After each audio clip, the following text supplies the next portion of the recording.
গল্পের শুরুতে আমরা সাতো নামের একজন ছেলেকে দেখতে পাই। সে একটা হাই স্কুলের ছেলে, খুব একা আর মন খারাপ করে থাকে সবসময়। নিজের মনে ভাবছিল এই রোজকার জীবনটা কবে শেষ হবে, এই দুনিয়াটাই যদি শেষ হয়ে নতুন কিছু শুরু হতো। সে মনে মনে চাইতো তার জীবনে কোনো একটা বড় কিছু ঘটুক, যেন এই একঘেয়ে জীবন থেকে বের হতে পারে। এভাবে ভাবতে ভাবতেই হঠাৎ বৃষ্টির শব্দ শুনতে পেল সে। তখনই সে লাইব্রেরির দিকে গেল ছাতা নেওয়ার জন্য, তারপর বাসায় যাবে। কিন্তু গিয়ে মনে পড়ল তার তো আসলে কোনো ছাতাই নেই। তখন নিজের সাথে নিজেই বলল, ধুর, কি বাজে ভাগ্য আমার। মনে হয় সারা জীবন এমনই থাকবে। মনে হচ্ছিল ভাগ্য যেন তাকে বৃষ্টি থামা পর্যন্ত দাঁড়িয়ে থাকতে বাধ্য করছে। সে বারবার দাঁড়িয়ে বৃষ্টি কমার অপেক্ষা করছিল। ঠিক তখনই ইঙ্কিয়া নামে স্কুলের এক জনপ্রিয় মেয়ে সেখানে ঢুকল। তার সাথে ছিল রিও নামে একটা ছেলে। রিও তাকে দেখে বলল, তুমি এখানে কেন? সবাই তো চলে গেছে, তুমি এখনো একা দাঁড়িয়ে আছো কেন? তখন সাতো তার সমস্যার কথা বলল। আমার কাছে ছাতা নেই, তাই বের হতে পারছি না। বৃষ্টি একটু কমলে তারপর যাব ভাবছি। এটা শুনে তাদের আরেক বন্ধু নোকিয়া তাকে একটা বাড়তি ছাতা দিল আর বলল, চল বন্ধু, একসাথে যাই। তারপর তিনজন একসাথে স্কুল থেকে বের হলো। যেতে যেতে গল্প করছিল। সাতো খুব অবাক হয়ে ভাবছিল, এরা তো স্কুলের সবচেয়ে জনপ্রিয় আর সফল ছাত্র। এত নামডাক থাকা সত্ত্বেও এরা আমার সাথে এত ভালোভাবে কথা বলছে। আমিও যদি এদের মতো হতে পারতাম। হঠাৎ করে হাঁটতে হাঁটতেই রিও থেমে গেল। সে বলল, আমার কানে খুব জোরে ঘণ্টার শব্দ হচ্ছে। নোকিয়াও বলল সে একই শব্দ শুনছে। দুজনেই অবাক হয়ে একে অপরের দিকে তাকালো। সাতো বলল, ঘণ্টার শব্দ? আমি তো কিছুই শুনতে পাচ্ছি না। ঠিক তখনই অদ্ভুত একটা ঘটনা ঘটল। তাদের পায়ের নিচে একটা জাদুকরী বৃত্ত তৈরি হল, আর মুহূর্তের মধ্যেই তারা পুরো জায়গাটা থেকে উধাও হয়ে গেল। তারপর একটা কণ্ঠ শোনা গেল, সাতো, তুমি যা চেয়েছিলে সেটা এখন তোমার চোখের সামনে সত্যি হচ্ছে। চোখ খুলে তারা দেখল তারা একটা বিশাল রাজপ্রাসাদে দাঁড়িয়ে আছে, চারপাশে সৈন্য আর সামনে সেই দেশের রাজা। রিও হঠাৎ করে বলল, আমরা কোথায় চলে আসলাম? আর আমরা এখানে এলাম কিভাবে? কিছুই তো বুঝতে পারছি না। রাজা তাদের শান্ত করার চেষ্টা করে বলল, আচ্ছা, তোমরা একটু শান্ত হও, আমি সব বুঝিয়ে বলছি। কিন্তু রিও রেগে গিয়ে বলল, এখন আমাদের বিশ্রাম দরকার নেই, আমরা সবকিছু পরিষ্কারভাবে জানতে চাই। তখন রাজা বলতে শুরু করল, আমাদের রাজ্য এখন দানব রাজার আর তার সঙ্গীদের আক্রমণের মধ্যে আছে। আমরা আপাতত জাদু দিয়ে তাদের ঠেকিয়ে রেখেছি, কিন্তু এটা বেশি দিন চলবে না। তাই আমরা তোমাদের ডেকেছি, তোমরাই আমাদের বাঁচাতে পারবে। কিন্তু এই কথা শুনে তিনজনের মত এক ছিল না, প্রত্যেকে আলাদাভাবে ভাবছিল। রিউ বলল, আমাদের অনুমতি ছাড়া এখানে নিয়ে আসা খুবই বড় অন্যায়। আর ইনোকিয়া বেশ খুশি ছিল। সে ভাবছিল আগের সব দায়িত্ব থেকে মুক্ত হয়ে গেছে, সবকিছু এখন অনেক সুন্দর লাগছে তার কাছে। আর সাতো তো কিছুই বুঝতে পারছিল না। সে একটু অবাক হয়ে বলল, আমরাই কি তাহলে সেই নির্বাচিত মানুষ? এই পৃথিবীর এত মানুষের মধ্যে থেকে আমাদের বেছে নিয়েছে, তাহলে আমাদের শক্তি তো অনেক বেশি হওয়ার কথা। এটা শুনে রিউ রেগে গিয়ে বলল, এই সব আজেবাজে কথা বন্ধ করো তো, আমরা এখনই বাড়ি ফিরে যেতে চাই। তখন রাজা বলল, একটু থামো বন্ধুরা, এখানে আসা যত সহজ, বের হওয়া তত সহজ না। তোমাদের আগে দানব রাজাকে হারাতে হবে, তারপরই ফিরতে পারবে। এটা শুনে রিউ আবার রেগে গেল। তখন সাতো তাকে শান্ত করার চেষ্টা করে বলল, দেখো বন্ধু, চারপাশে ভালো করে তাকাও, এখানে অনেক গার্ড দাঁড়িয়ে আছে। আমরা যদি তাদের বিরুদ্ধে কিছু বলি বা করি, তারা আমাদের ছেড়ে দেবে না, মুহূর্তেই মেরে ফেলতে পারে। এই কথা শুনে রিউ একটু শান্ত হল। পরিস্থিতি বুঝে সে চুপ করে থাকল, যাতে ঝামেলা না বাড়ে। তারপর রাজা আবার বলতে শুরু করল, তোমরা এখানে যতদিন থাকবে, আমরা চেষ্টা করব তোমাদের নিজের দুনিয়ায় ফেরানোর উপায় খুঁজে বের করতে। ভয় পেও না, এখানে সময় অন্যভাবে চলে। তোমরা এখানে মাস বা বছর কাটালেও তোমাদের দুনিয়ায় কেউ বুঝতেই পারবে না। তারপর রাজা জিজ্ঞেস করল, তোমরা তিনজন এখানে আসার আগে ঘণ্টার শব্দ শুনেছিলে, তাই না? তখন একজন জিজ্ঞেস করল, এই তিনজন কারা? তখন এস বলল, আমি তো কিছুই শুনিনি, আমি তো হঠাৎ করেই তোমাদের সাথে চলে এসেছি, কোনো শব্দ শুনিনি। এই কথা শুনে সবাই বুঝতে পারল সাতো আসলে ভুল করে তাদের সাথে সেই জাদুর বৃত্তে ঢুকে পড়েছিল। তবে সেটা নিয়ে আর কেউ তেমন কিছু বলল না। এরপর তাদের নিয়ে যাওয়া হলো একটা জাদুর ক্রিস্টালের সামনে, যেখানে সবার শক্তি মাপা হবে। ইনোকিয়া তো খুব এক্সাইটেড ছিল, ওই দুই ছেলের মতো না, যারা কিছুই বুঝতে পারছিল না। ইনোকিয়া গিয়ে হাত রাখল ক্রিস্টালের উপর, আর তখনই বোঝা গেল তার শক্তি। সে নাকি বিরল থান্ডার ম্যাজিকের অধিকারী। এই ম্যাজিকটা নাকি আক্রমণ আর প্রতিরোধ দুই দিক থেকেই সবচেয়ে শক্তিশালী। সে তো খুশিতে আত্মহারা, হাসতে হাসতে বলল, এই রিও, এবার তোর পালা। তারপর রিও গিয়ে হাত রাখল। সেও অবাক হয়ে দেখল তার কাছে লাইট ম্যাজিক আছে, যেটা দিয়ে সহজেই দানবদের ধ্বংস করা যায়, আর শূন্য থেকে অস্ত্রও তৈরি করা যায়। এরপর এলো সাতো এর পালা। সে সামনে গিয়ে হাত রাখতেই ক্রিস্টাল ক্রিস্টালটা সবুজ রঙে জ্বলতে শুরু করল। এটা দেখে পাশের সহকারী একদম অবাক হয়ে গেল। তাড়াতাড়ি বলে উঠল, তাড়াতাড়ি করো, এই ছেলেটাকে আলাদা করে রাখো, ওর ম্যাজিক সম্পর্কে কেউ কিছু জানতে পারবে না। কেউই ঠিক বুঝতে পারছিল না কি হচ্ছে। তারপর তাদের সেখান থেকে বের করে নিয়ে যাওয়া হলো। পরে সেনাবাহিনীর লিডার রোজ এসে জানতে চাইল কার কি ধরনের ম্যাজিক আছে, কিন্তু তারা সাতোর ব্যাপারটা বলতে চাইল না। তারা শুধু বলল, এই ছেলেটা ভুল করে এখানে চলে এসেছে। এটা শুনে রোজ বলল, এটা তো ঠিক না, আচ্ছা থাক, ওকে অন্য কাজ দেওয়া হবে। যাওয়ার আগে সাতো হেসে জিজ্ঞেস করল, আচ্ছা এই ম্যাজিকটার মানে কি? সবুজ রং মানে কি? এটা কোনো বিস্ট ম্যাজিক নাকি? এই কথা শুনে রোজ একদম চমকে গেল। দ্রুত ভিড়ের মাঝ থেকে এগিয়ে এসে তাকে ধরে বলল, এই ছেলেটা এখন থেকে আমার সাথে থাকবে। আমি নিজে ওকে সৈনিক বানাবো আর যুদ্ধের কঠিন ট্রেনিং দেব। এটা দেখে কিছু মানুষ অবাক হয়ে গেল, কারণ হিরো তো সাধারণত দানব মারার জন্য থাকে, সৈনিক হওয়ার জন্য না। কিন্তু রোজ আসলে সবুজ রংটাকে হিলিং ম্যাজিক ভেবেছিল, যেটা দিয়ে আহতদের সারানো যায় আর যুদ্ধে অনেক কাজে লাগে। এদিকে কিছু লোক রোজ আর তার ট্রেনিং নিয়ে কথা বলছিল। সবাই বলছিল সে খুব কঠোর, সৈনিকদের এমন কঠিন ট্রেনিং দেয় যাতে তারা দানবদের মুখোমুখি হতে পারে। আর সাতো, সে তো পুরো কনফিউজড আর টেনশনে ছিল, কিছুই ঠিকমতো বুঝতে পারছিল না। সামনে তার সাথে কি হতে যাচ্ছে সেটাও জানে না। কয়েকদিন কেটে গেল। পরের দিন সকালে সাতো ঘুম থেকে উঠতেই কেউ এসে বলল, এই শোনো, বাইরে একজন তোমার জন্য অপেক্ষা করছে, কথা বলবে। সাতো বাইরে গিয়ে দেখে রিও আর ইনোকিয়া দাঁড়িয়ে আছে। দুজনেই বেশ সুন্দর করে সাজানো, স্মার্ট লাগছে। আর সাতো, সে তো একদম ক্লান্ত আর বোরিং দেখাচ্ছিল। এরপর রোজ ট্রেনিং শুরু করল। হালকা হেসে বলল, চল আজ থেকে ট্রেনিং শুরু। সাতো একটু অবাক হয়ে বলল, এই তুমি এত রাগী কেন? তুমি তো আগে জেলে ছিলে না? তারপর রোজ তাকে একটা খাতা দিল, বলল সবকিছু নোট করতে। প্রথম ট্রেনিং শুরু হলো বই পড়া দিয়ে। শুরুতে ভাষাটা কিছুই বুঝতে পারছিল না সাতো, কিন্তু পরে ট্রান্সলেশন ম্যাজিক ব্যবহার করে ধীরে ধীরে সব বুঝতে পারল। সে পড়তে থাকল বিভিন্ন ধরনের দানব, তাদের দুর্বলতা, কোন ম্যাজিক কিভাবে কাজ করে আর কিভাবে তাদের হারানো যায়, সব শিখতে লাগল। পরের দিন থেকে রোজ তাকে ফিজিক্যাল ট্রেনিং করাতে শুরু করল। তাকে দৌড়াতে বলল, অনেক কষ্ট করে এক্সারসাইজ করালো। এই ট্রেনিংগুলো আগের পড়াশোনার থেকে একদম আলাদা ছিল, কিন্তু দিন যেতে যেতে সাতো একদম ট্রেনিংয়ে মগ্ন হয়ে গেল। এমনও হয়েছে সে পাহাড়ে উঠে প্র্যাকটিস করত, পা একদম খালি, পা ব্যথা হয়ে গেছে, তবুও থামেনি। শেষে একসময় সে ক্লান্ত হয়ে মাটিতে পড়ে গেল, আর উঠতে পারছিল না। তখন একটা মেয়ে তার কাছে এসে তাকে ছুঁয়ে দিল, আর সাথে সাথে তার ব্যথা কমে গেল। সে হিলিং ম্যাজিক দিয়ে তাকে ঠিক করে দিল। দিন যেতে লাগলো। সাতো এখন অন্যদের সাথে প্রতিযোগিতা করতে শুরু করল, কিন্তু তারা সবাই তার থেকে অনেক শক্তিশালী আর দ্রুত ছিল, কারণ তারা অনেক আগে থেকেই ট্রেনিং নিচ্ছিল। ৩০ দিন পরে রিও আর ইনোকিয়া আবার এলো সাতোর উন্নতি দেখতে। তারা দেখে অবাক, সাতো অনেক বদলে গেছে, তার শক্তি অনেক বেড়ে গেছে, এখন সে পিঠে বিশাল পাথর তুলে নিয়ে হাঁটতে পারে। এদিকে রোজ সবসময় তাকে নজরে রাখত। সে একটু কঠোরভাবেই ব্যবহার করত, মাঝে মাঝে মজা করে তার চিকন শরীর নিয়ে কথা বলত, যদিও এখন সে অনেক শক্তিশালী হয়ে গেছে। ঠিক তখনই রাজা এসে বলল, রোজ, সাতোকে একটু ছেড়ে দাও, ওকে তার বন্ধুদের সাথে থাকতে দাও। রোজ তখন বলল, এক মিনিট, এই সাতো কে জানেন? ও এখন সবচেয়ে শক্তিশালী যোদ্ধাদের একজন, অন্য হিরোদের থেকেও শক্তিশালী। এরপর সবাইকে সাতোর সাথে পরিচয় করিয়ে দেওয়া হলো। সে এখন তাদের ট্রেনিংয়ের লিডার। এই টিমের মধ্যে নতুন একটা মেয়েও ছিল, সেলিয়া। সে এই রাজ্যের রাজকন্যা। সাতো নিজের এখানে কাটানো দিনের কথা বলতে শুরু করল। সে বলল, শুরুর দিকে এই কঠিন পরিবেশ আর ট্রেনিং আমি একদম সহ্য করতে পারতাম না, কিন্তু ধীরে ধীরে অভ্যাস হয়ে গেছে। এখন তো তোমাদের সবার সাথে থাকতে ভালোই লাগে। একসময় ইনোকিয়া তার কাছে এসে তার শরীর দেখে বলল, ওয়াও, কি মজবুত গঠন হয়েছে তোমার। এটা শুনে সাতো একটু লজ্জা পেল, কিন্তু তখনই রিও এসে বলল, দেখো বন্ধু, আমাদের সবাইকে এখানে একসাথে আনার পেছনে নিশ্চয়ই কোনো কারণ আছে, তুমি তো আর এমনি এমনি এখানে আসনি। সাতো কথাটা শুনে হালকা হেসে সম্মতি দিল। এরপর সাতো রোজের সাথে বাইরে গেল। সে জিজ্ঞেস করল, আমরা এখন কোথায় যাচ্ছি? রোজ বলল, পাহাড়ে যাচ্ছি, আমার সাথে চলো, সব বুঝতে পারবে। তারা পাহাড়ের চূড়া পৌঁছালো। সেখানে গিয়ে রোজ বলল, নিচে নামো, আমাদের জন্য কিছু ট্যাঙ্ক ধরে নিয়ে আসো, তারপর এখানে নিয়ে আসবে। সাতো নিচে নামতে গিয়ে ভয় পেয়ে গেল। সে বলল, দয়া করে আমাকে এটা করতে বলো না, আমি জানি এগুলো কতটা বিপজ্জনক। কিন্তু রোজ কিছুই শুনল না, উল্টা সে আরো জোর দিয়ে তাকে নামতে বলল, এমনকি দূরে ছুঁড়ে ফেলে দিল যাতে সে ফিরে আসতে না পারে। এই অবস্থায় সাতো একদম কনফিউজড হয়ে গেল।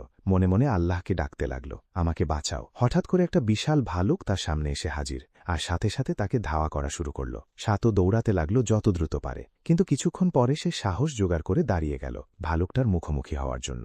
ভালুকটা তাকে চারদিক থেকে ঘিরে ফেলছিল। তখন সাতো ঠিক করল পানির দিকে দৌড়াবে। সে পানিতে ঝাঁপ দিল, এতটা গভীরে গেল যে ভালুক আর তাকে ধরতে পারল না। কিছুক্ষণ পরে সে পানি থেকে উঠে একটা গাছের নিচে বসে শ্বাস নিতে লাগল, আর ভাবতে লাগল এখন কি করব। পরে সে নিজেই নিজেকে বলল, আমাকে ওই ট্যাঙ্কগুলো খুঁজে বের করতেই হবে, আর যত তাড়াতাড়ি সম্ভব ফিরতে হবে, এখানে বেশি সময় থাকা যাবে না। যাওয়ার পথে সে একটা খরগোশ দেখল, যেটা আহত ছিল। সাতো তার ম্যাজিক দিয়ে খরগোশটাকে ঠিক করে দিল, কিন্তু খরগোশটা তাকে ছেড়ে যেতে চাইছিল না, একদম তার সাথেই লেগে রইল। সাতো বলল, আরে তোকে তো বনে থাকতে হবে, না হলে অন্য প্রাণী তোকে খেয়ে ফেলবে, এখানেই থাক। কিন্তু খরগোশ কিছুতেই তার কাছ থেকে দূরে গেল না।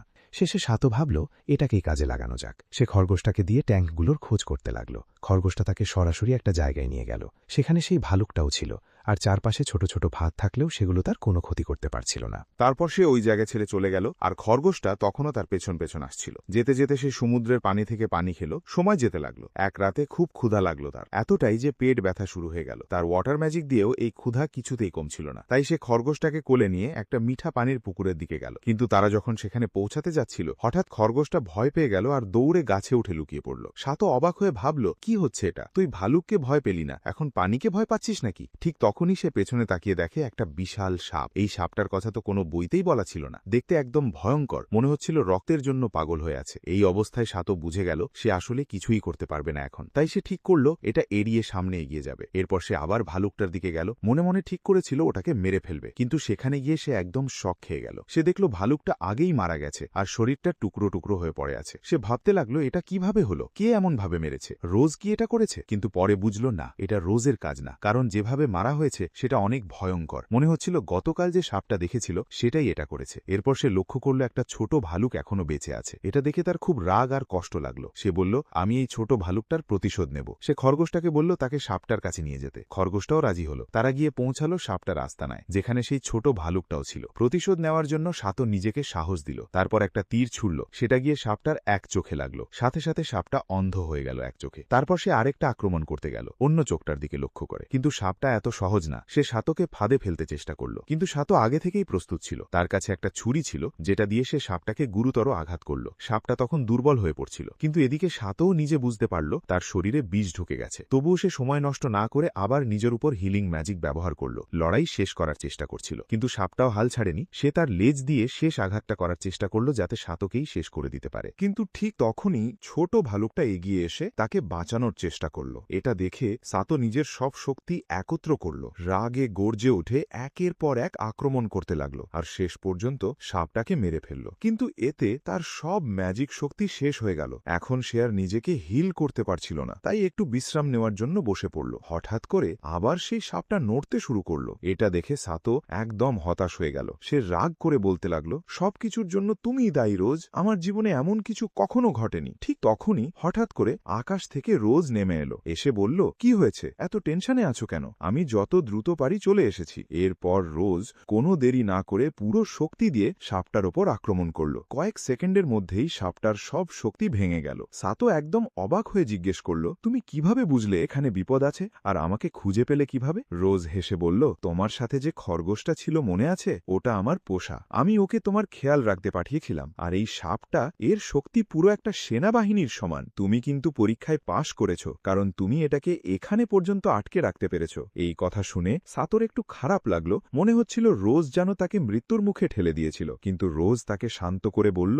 এই রাগ করো না, ব্যাপারটা এত জটিল না। তারপর সাতোকে বলল ওই ভালুকটাকে পোষা প্রাণী হিসেবে রাখতে, আর তাকে আবার পাহাড়ের চূড়ায় নিয়ে গেল। রোজ বলল, সাবধানে থাকবে, সামনে যে যুদ্ধ আসছে সেখানে তুমি আমার সাথে থাকবে, দানবেরা আর আমাদের ছেড়ে কথা বলবে না। সাতো বলল, ঠিক আছে। এদিকে অন্য জায়গায় আরেকটা ঘটনা চলছিল। আমেলিয়া দানব রাজার সাথে কথা বলছিল। সে বলল, আগের আক্রমণটা যথেষ্ট ছিল না, কারণ মানুষদের শক্তি অনেক বেশি। ঠিক তখন তাদের একজন ডাক্তার এসে জানালো, তারা যে প্রাণীটা বানাতে বলেছিল সেটা এখন প্রস্তুত। যে প্রাণীটা সামনে এলো সেটা দেখতে ঠিক সাপের মতো। এটাই সেই সাপ যেটা আগে সাতোর উপর আক্রমণ করেছিল। তবে এবার একটা পার্থক্য ছিল, এর বিষের পরিমাণ অনেক কমে গেছে। মানে এখন এই অবস্থায় তারা যুদ্ধ জিততে পারবে কোনো সৈন্য না হারিয়েই। অন্যদিকে সাতো বসে ভালুকের মাংস খাচ্ছিল। সে ভালুকদের নাম দিয়েছিল ব্লু। ঠিক তখনই রোজ এসে বলল, এই যে আমাদের কাছে এই ভালুকটা আছে, এটাকে আমাদের কাজে লাগাতে হবে। সাতো অবাক হয়ে জিজ্ঞেস করল, একটা ভালুককে কাজ করাবেন? এতে আমাদের কি লাভ হবে?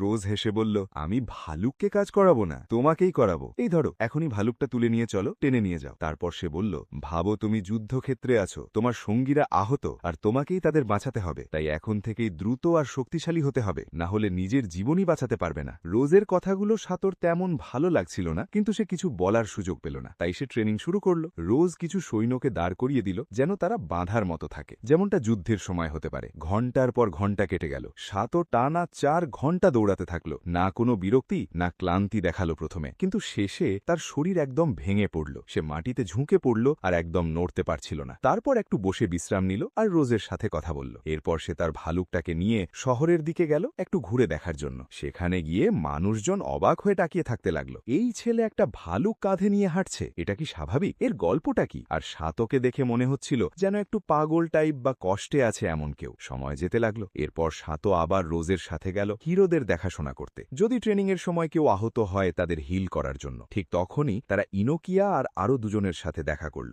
সবাই মিলে ট্রেনিংয়ের জায়গার দিকে যেতে লাগলো। হঠাৎ করে সাতো বুঝতে পারল কেউ খুব দ্রুত তাদের দিকে আসছে। কিছু দস্যু বের হয়ে এলো, মনে হচ্ছিল তারা মেরে ফেলতেই এসেছে। তখন সবাই মিলে পাল্টা আক্রমণ করল, কিন্তু ইনোকিয়া তার থান্ডার ম্যাজিক ব্যবহার করে মুহূর্তের মধ্যেই তাদের শেষ করে দিল। তারা ঠিকমতো শ্বাস নেওয়ারও সুযোগ পেল না। এরপর হঠাৎ করে শত শত না হাজার হাজার বন্য শুকর এসে তাদের আক্রমণ করতে লাগলো। ছোট ভালুকটা তাদের বাঁচানোর চেষ্টা করছিল, কিন্তু হঠাৎ করে সাতো একটা জোরালো আঘাত পেল। আর ইনোকিয়া তখন অনেক দূরে ছিল। দুজনেই গিয়ে সাগরে পড়ে গেল আর সাতো জ্ঞান হারিয়ে ফেলল। ইনোকিয়া তাকে বাঁচানোর চেষ্টা করল। কিছুক্ষণ পরে সাতোর জ্ঞান ফিরে এলো। তারা বুঝতে পারল তারা এখন আগের জায়গা থেকে অনেক দূরে চলে এসেছে। সাতো বলল, এখন তো আমরা জানিই না কিভাবে ফিরব। চারপাশের অবস্থা খারাপ হয়ে গেছে। আগে একটা নিরাপদ জায়গা খুঁজে বের করতে হবে। তারপর তারা একটা নিরাপদ গুহার দিকে গেল একটু বিশ্রাম নেওয়ার জন্য। এখন তাদের সামনে একটাই কাজ, কিছু খাবার খুঁজে বের করা। তাদের মধ্যে একজন বলল, এইটা আমার উপর ছেড়ে দাও, তোমরা চিন্তা করো না। এরপর সে নিজের ইলেকট্রিক ম্যাজিক দিয়ে পানিটা পরিষ্কার করলো, সাথে সাথে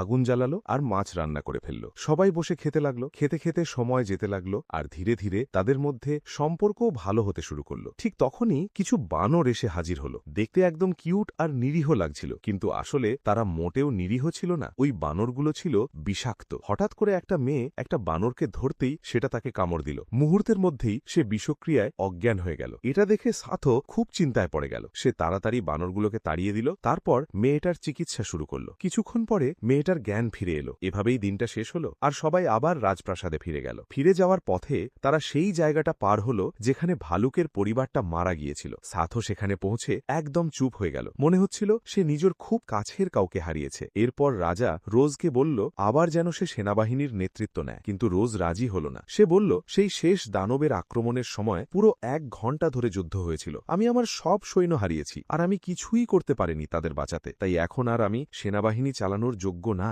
আপনি অন্য কাউকে দায়িত্ব দিন। রাজা তাকে শান্ত করার চেষ্টা করে বলল, এগুলো ভুলে যাও। এটা পুরোপুরি তোমার দোষ ছিল না। তোমাকে ছাড়া আমরা কেউই সফল হতে পারতাম না। কিন্তু রোজ তার কষ্টের কথা বলতে গিয়ে বলল, আমি ভুলে গেলেও এই ক্ষত আমাকে সব সময় মনে করিয়ে দেবে আমি কতটা দুর্বল ছিলাম, তাদের বাঁচাতে পারিনি। কিন্তু মহারাজ, এবার সবকিছু আলাদা হবে, কারণ এখন আমাদের সাথে নতুন হিরো আছে। সে আরো বলল, আমি নিজে সাথোকে দেখেছি। আমি নিশ্চিত যুদ্ধের সময় কেউ আহত হলে সে তাদের বাঁচাতে পারবে। সাথোর শক্তি এই শহরের আর কারো মতো না। তাই একটু অপেক্ষা করুন, সবকিছু আপনি নিজেই দেখতে পাবেন। রোজের কথা শুনে রাজা খুশি হয়ে বলল, ঠিক আছে, আমি সব সময় তোমার কথায় বিশ্বাস রাখি। এভাবেই তাদের কথাবার্তা শেষ হলো। অন্যদিকে দানবরাও বসেছিল না। তারা নিজেদের আর তাদের অস্ত্রশস্ত্র প্রস্তুত করতে শুরু করল মানুষের সেনাবাহিনীর বিরুদ্ধে যুদ্ধ করার জন্য। তাদের সাথে ছিল এক বিখ্যাত নাইট, ব্ল্যাক নাইট নামে পরিচিত। সে রাজা ছাড়া সবচেয়ে শক্তিশালী যোদ্ধা, একেবারে কিংবদন্তি, যার কাছে অসীম অন্ধকার শক্তি আছে। অ্যামেলিয়ার দানব রাজার সাথে একটা খুব গুরুত্বপূর্ণ বিষয়ে কথা হচ্ছিল। ঠিক তখনই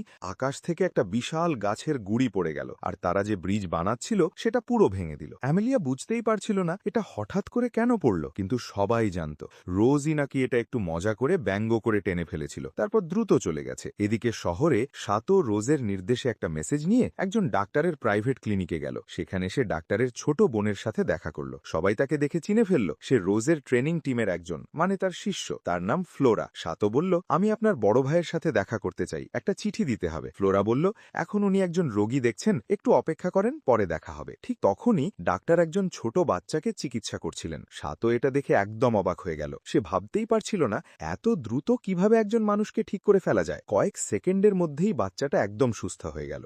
এদিকে ডাক্তার বুঝতে পারলেন সাতো আর ফ্লোরা দরজার কাছে দাঁড়িয়ে আছে, তাই তিনি তাদের সাথে কথা বলতে এলেন। সাতো রোজের পাঠানো চিঠিটা তাকে দিল। চিঠি খুলে পড়ার সাথে সাথেই ডাক্তার একদম শকড হয়ে গেলেন।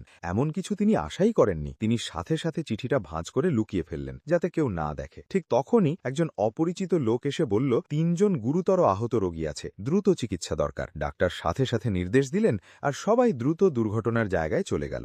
সেখানে গিয়ে প্রত্যেকে একজন করে রোগীর দায়িত্ব নিল। সাতো খুব নার্ভাস ছিল, কারণ এই প্রথম সে ইনোকিয়া আর রিও ছাড়া অন্য কাউকে চিকিৎসা করছে। ফ্লোরা তাকে সাহস দিল আর কিছু নির্দেশনা দিল যাতে সে কনফিডেন্ট হতে পারে। তারপর সাতো নিজের হিলিং ম্যাজিক ব্যবহার করে খুব ভালোভাবে রোগীকে সুস্থ করে তুলল। চিকিৎসা শেষ হবার পর সে ডাক্তার আর ফ্লোরাকে বিদায় জানালো, তারপর ক্লিনিক থেকে বেরিয়ে গেল। যাওয়ার আগে ডাক্তার একটা চিঠি ফ্লোরাকে দিলেন। চিঠিটা পড়ার পর সাতো আবারও একদম চমকে গেল। চিঠির বিষয়টা খুবই গুরুত্বপূর্ণ আর গম্ভীর কিছু ছিল। এদিকে রোজ ফ্লোরার সাথে ওই চিঠি নিয়ে কথা বলছিল, আর সাতো তখন বাইরে গিয়ে এক বৃদ্ধা দাদির কাছ থেকে ফল কিনতে গেল। ঠিক তখনই দাদির নাতনি এসে সাতোকে বলল, এই ব্যাপারটা এখন শুধু তুমিই করতে পারবে, দেখো আর বোঝো কি হতে যাচ্ছে। সাতো মেয়েটার চোখের দিকে সরাসরি তাকালো, আর তখনই সে এক ভয়ঙ্কর শক অনুভব করল। সে নিজের চোখের সামনে যুদ্ধের ভবিষ্যৎ দেখতে পেল। সবাই মারা যাচ্ছে শুধু একজনের কারণে, সেই ভয়ঙ্কর ব্ল্যাক নাইট। সাতো একদম স্তব্ধ হয়ে গেল, কিছুই বুঝতে পারছিল না। মেয়েটা তখন তাকে বলল, আমি আমার মেসেজ শেষ করেছি, এখন তোমার পালা আমার শিক্ষক। তোমার যা করার আছে সেটা এখন ঠিক করো। এরপর মেয়েটা চলে গেল। সাতো পুরো কনফিউজড হয়ে দাঁড়িয়ে রইল। সে ভাবতে লাগলো, আমি কি এই কথা ভুলে যাব, নাকি রোজকে বলবো যাতে সে আগে থেকে প্রস্তুতি নিতে পারে? আমি এখন কি করব? তার মাথায় একদম দ্বিধা কাজ করছিল।